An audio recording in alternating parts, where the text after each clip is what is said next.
Hello everyone, good morning. আমি কৃত্তিকা। এখন তো রয়েছি ক্যানাডার ক্যালগেরি শহরে। এটা বললাম কারণ যারা আজ প্রথম আমার ভ্লগ দেখছো তাদের জন্য। যারা নিয়মিত দেখো তারা তো জানোই 1 মাস হয়ে গেল আমরা অন্য দেশের অন্য একটা শহরে এসে থাকছি। ঘরবাড়ি এখনও সেইভাবে গুছিয়ে উঠতে পারিনি। ইন্ডিয়া থেকে যা জামা কাপড় এনেছিলাম সেইটুকু তো আছেই। আর এখানে এসে তো খাট, বিছানা, সোফা, টিভি এই কটাই জিনিস কেনা হয়েছে।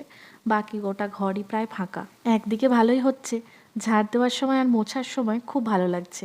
যত জিনিসপত্র থাকে সেগুলো সব সরিয়ে সরিয়ে পরিষ্কার করতে হয়, তখন খুব বিরক্ত লাগে। যখন সোফায় গিয়ে বসি তখন মনে হয় সামনে একটা টি টেবিল থাকলে ভালো হতো। টিভিটা তো মেঝেতেই রাখা আছে, মনে হয় একটা টিভি ক্যাবিনেট হলে ভালো হতো। রাত্রে শুতে গিয়ে মোবাইল ফোনটা, চশমাটা কোথায় রাখবো ভেবে মনে হয় যেন একটা ছোট্ট টেবিল হলে ভালো হতো। কিন্তু পরিষ্কার করার সময় মনে হয় না, সব ফাঁকাই থাক। আজকের জলখাবারে বানালাম আলু কুমড়োর তরকারি আর একটু সিমুইয়ের পায়েস। আগে যেটা বানিয়েছিলাম শেষ হয়ে গিয়েছিল। এটা একটু বানানো থাকলে সকালবেলার জলখাবারে বা বিকেলবেলা রনও একটু খেতে ভালোবাসে। রনর স্কুলের টাইমিংটা এমন, সকালবেলার খাবারটা খাওয়ার পরেই দুপুরবেলার রান্নার অল্প একটু জোগাড় করতে না করতেই ওকে আনতে যাওয়ার সময় হয়ে যায়।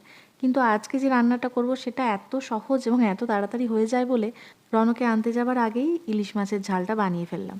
আগের দিনের একটু ডিমের ঝোল আছে, ভাত আর এই ইলিশ মাছের ঝাল, এই দিয়েই আজকে দুপুরবেলা সবাই মিলে খাবো। আমি যদিও এই মাছ খাই না, তাই আমি শুধু ডিমের ঝোল দিয়েই খাবো। এই সকালের দিকটাই বাড়িতে কথা বলি, কারণ ওখানে তখন রাত। রনকে যখন স্কুলে দিতে যাই বা নিতে যাই তখন আমি একটু ফোনে কথা বলতে বলতেই যাই। আমরা যে অ্যাপার্টমেন্টে থাকি তার একদম উল্টো দিকেই ডগ ডে কেয়ার আছে। তো প্রায়ই দেখি এরকম ওদেরকে নিয়ে বেরিয়েছে এক একজন প্রায় 5টা 6টা করে কুকুরকে সামলাচ্ছে। এটা কি চারটিখানি কথা? স্কুলে ঢোকার আগে দেখি রাস্তার পাশের ঘাসগুলোকে ট্রিম করেছে এবং সেই ঘাসের যে অংশগুলো রাস্তায় পড়ে আছে সেগুলো একটা মেশিনের সাহায্যে পরিষ্কার করে দিচ্ছে একজন। রনর ব্যাগটা রনর থেকে বড় হয়ে গেছে। আমি প্রথম দিন ছোট ব্যাগই দিয়েছিলাম, ব্যাগে তো শুধু জলের বোতল আর টিফিন বক্স থাকে। কিন্তু স্কুল থেকেই বলেছে একটা বড় ব্যাগ দিতে, কারণ কখনো কখনো ওরা বই দেয়। দুপুরে খাওয়া দাওয়ার পরে আজকে রনু আর আমি গিয়েছিলাম একটা পার্কে। এই পার্কে আমরা আগেও গেছি।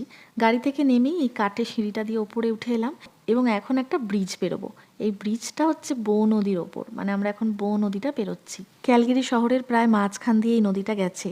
একটা জায়গায় নদীটা দুটো ভাগ হয়ে গিয়ে আবার কিছুটা দূরে গিয়ে মিলিত হয়েছে। যেখান থেকে ভাগ হয়েছে আর যেখানে গিয়ে মিলিত হয়েছে তার মাঝ বরাবর একটা দ্বীপের সৃষ্টি হয়েছে। সেটাই হচ্ছে এই পার্কটা, যেখানে আমরা এখন মা ছেলেতে বসে আছি। খোলা আকাশের নিচে নিশ্চিন্তে নির্বিঘ্নে এইভাবে শুয়ে থাকতে যে কি আনন্দ লাগে। হঠাৎ খুব জোরে হাওয়া দিতে লাগলো আর চারিদিকে এরকম ছোট ছোট তুলোর অংশ ভেসে বেড়াতে লাগলো। ঠিক দেখে যেন মনে হচ্ছে স্নোফল হচ্ছে। আজকের মতো ভিডিওটা এখানেই শেষ করলাম। তোমরা সবাই ভালো থেকো, সুস্থ থেকো। আবার দেখা হচ্ছে আমার পরের ভ্লগে। Good night.